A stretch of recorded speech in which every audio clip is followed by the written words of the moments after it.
সবাইকে জানাই শুভ নববর্ষের প্রীতি শুভেচ্ছা ও ভালোবাসা। নতুন বছর সবার ভীষণ ভালো কাটুক। আর নতুন বছরে সারাদিন কী করলাম চলো একটা ছোট্ট মিনি ব্লগের মাধ্যমে তোমাদের সাথে শেয়ার করি। তো সকালবেলায় স্নান সেরে কিন্তু আগে পুজো দিয়ে নিয়েছি, যেহেতু বছরের প্রথম দিন। তারপর তুলসীতলায় জল দিলাম, ঘরের পুজো দিয়ে তুলসীতলায় জল দিয়ে কিন্তু নতুন বছরটা শুরু করলাম। এরপর চলে এলাম ঘরে এসে কিন্তু আজকে বেড কভারটা চেঞ্জ করব, যেহেতু আজকে পয়লা বৈশাখ, বছরের প্রথম দিন। তো ঘরের বেড কভারটা একটুখানি চেঞ্জ করে দিলাম। আর ঘরের বেড কভার চেঞ্জ করলে কিন্তু মনেরও একটা পরিবর্তন হয়, এটা তো আমার সাথে খুবই হয়। জানি না তোমাদের কাদের হয়।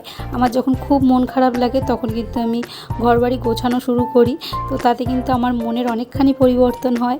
তো যাই হোক, তারপরে বেড কভার চেঞ্জ করে সকালবেলা একটুখানি ফ্রুটস কেটে দিয়েছিলাম বাবিকে। তো আমি আর বাবি কিন্তু ব্রেকফাস্ট করার পর একটু ফ্রুটস খাই। তো আজকে কিন্তু একটুখানি ক্যামেরাও করে রেখেছি, কিন্তু আমিই গেছিলাম বাজারে। তো যেহেতু বাবির বাবার সময় পাইনি, সকালবেলা উঠেই বেরিয়ে গেছে, তো ওই জন্য কিন্তু বাজার থেকে মাছ আনা, সবজি বাজার আনা সবই আমি করেছি।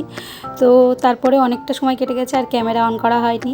তো চলো তোমাদেরকে দেখাই কী রান্না করেছি। আজকে করেছি মাছের ঝাল, তার সাথে একটু মাছের তেল ছিল সেটা ভাজা করেছি, আর এঁচোড় চিংড়ি, আর করেছিলাম আমের চাটনি। আর ওইদিকে ইন্ডাকশানে ভাত হচ্ছিল। তো যাই হোক, খাওয়া দাওয়া কমপ্লিট করে তারপরে বিকেলে কিন্তু একটু রেডি হয়ে গেছিলাম কয়েকটা টুকিটাকি জিনিসপত্র কেনাকাটির জন্য। আজকে ভেবেছিলাম একটু শাড়ি পরবো, কিন্তু যেহেতু প্রচণ্ড গরম পড়ে গেছে আর আমার চোখে একটুখানি প্রবলেম হচ্ছে, তো ওই জন্য কিন্তু আর শাড়ি পরা হয়নি। তো চলে এসেছি দোকানে, আর দোকানগুলোতে কিন্তু আজকেও বেশ ভিড় ছিল।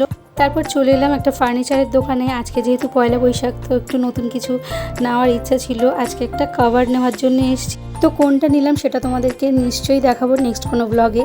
তো তার আগে চলো পয়লা বৈশাখ উপলক্ষে যে জিনিসগুলো কেনাকাটি করলাম সেগুলো একটু তোমাদের সাথে শেয়ার করি। এখানে বাবির জন্য একটা টপ নিয়েছি, সুতির টপ, আর ওর বাবার জন্য একটা গেঞ্জির প্যান্ট নিয়েছি, তার সাথে দুটো বেড কভার নিয়েছি। আর বেড কভারগুলো না খুব পছন্দ হলো, তো ওই জন্য কিন্তু নিলাম। আর এই কুর্তিটা কিন্তু বাবিকে ওর সোনামা দিয়েছে, সোনামার বাড়িতে যখন গেছিলো। আর এই নাইটিটা কিন্তু মা নিয়ে এসছে আমার জন্য। আর মা দুটো প্যান্টও দিয়েছিল বাবিকে, তো সেগুলো একটুখানি দেখালাম তোমাদের পয়লা বৈশাখ উপলক্ষে। এই ব্লাউজটাও কিন্তু আমি কিনেছি। আর দেখো, এই বেড কভার দুটো নিয়েছি। বেড কভার দুটো আমার এত পছন্দ হয়েছে। আর যেহেতু বেড কভার কিন্তু আমাদের সবারই প্রচুর লাগে, কারণ গরমের সময় কিন্তু 3-4 দিন ছাড়াই সবারই বেড কভার চেঞ্জ করতে হয়। তো তোমাদের বেড কভার দুটো কেমন লাগলো অবশ্যই কিন্তু কমেন্ট করে জানিও। আমার কিন্তু নীল কভারটা বেশি ভালো লেগেছে। তো যাই হোক, তারপরে কিন্তু বাড়ি এসে একটু চা খেয়ে নিলাম, যেহেতু সারাদিন আজকে খুব ধকল গেছে, খাটাখাটনি গেছে। তাছাড়া ভিডিও করতে গেলে তো তোমরা জানো আরও খাটনিটা ডবল হয়ে যায়, যারা ভিডিও করো, এডিট করো, তারা সবাই জানো। তো ব্যাস এইভাবে কিন্তু নববর্ষের দিনটা কাটলো। আর তোমাদের নববর্ষ কেমন কাটলো অবশ্যই কমেন্ট করে জানিও। টাটা।